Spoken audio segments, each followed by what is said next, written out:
With just one puff of a cigarette, its chemicals enter your brain, blood, and lungs in less than 10 seconds.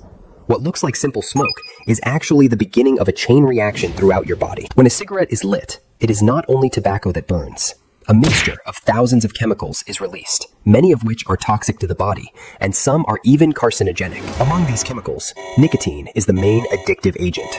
Carbon monoxide disrupts oxygen delivery, tar settles on lung tissue, and other irritants damage the respiratory tract. The first place smoke touches is your mouth and throat. The heat and irritants begin inflaming these delicate tissues from the very first moment. After that, the smoke travels through the trachea and into the branches of the lungs, where fresh air should enter.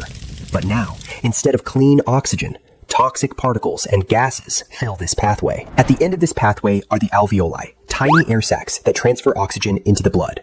Cigarette smoke reaches this sensitive area directly and disrupts normal gas exchange. Tar, a dark, sticky substance, settles on the lining of the respiratory tract. Over time, it changes the natural surface of the lungs and weakens their function. The lungs also have an important defense system, respiratory cilia. These tiny structures move unwanted particles outward. Cigarette smoke slows and weakens this cleaning system.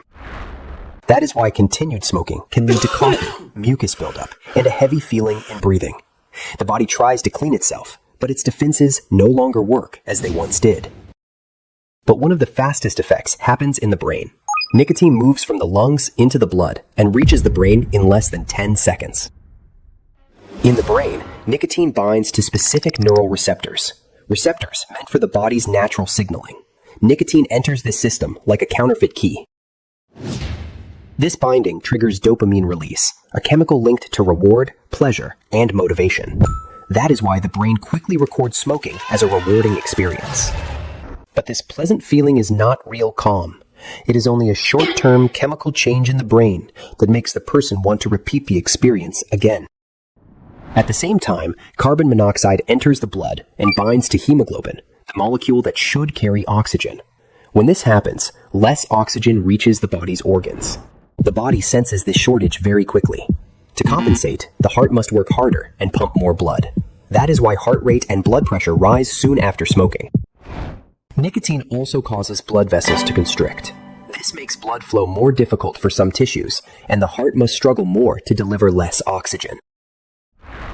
So in the first minutes, a strange contradiction appears. The brain receives pleasure signals, while the lungs, blood, and heart are under stress at the same time.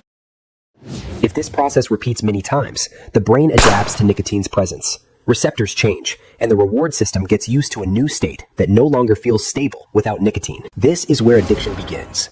The brain learns to rely on nicotine for reward, and over time, the absence of nicotine feels not just like a lack, but a real discomfort. When nicotine levels drop, withdrawal symptoms begin. Restlessness, irritability, poor concentration, and a strong urge to smoke. These symptoms push the person to smoke again, just to feel normal. That is why many people think cigarettes calm them down. In reality, smoking mostly silences nicotine withdrawal symptoms for a short time, rather than creating true calm. In long-term smoking, the damage goes deeper. Lung tissue gradually loses its natural elasticity. The airways become more inflamed, and breathing becomes harder over time. The danger is not limited to the lungs. The heart, blood vessels, brain, and even body cells are exposed to the ongoing effects of cigarette toxins. That is why smoking is linked to many diseases throughout the body. Each time smoke enters the body, it must fight inflammation, toxins, lower oxygen, and added stress on circulation. Smoking is not just a habit. It is a repeated assault on the body's physiology. An important point is that many of these processes start from the very first use. The body does not need years to react. Disruption and damage begin from the first moments. The good news is that after quitting, the body begins trying to repair itself. Although the speed and degree of recovery depend on how long a person smoked and how much damage was done, healing begins when smoking stops. So, in simple terms, cigarettes do not just enter the lungs. They condition the brain, disrupt the blood, strain the heart, and weaken the body's natural defenses. And all of this starts much sooner than most people think. If you're interested in scientific facts and fascinating knowledge about the world, explained in a simple and easygoing way, like the video, subscribe to the channel, and tell us what you'd like the next video to be about.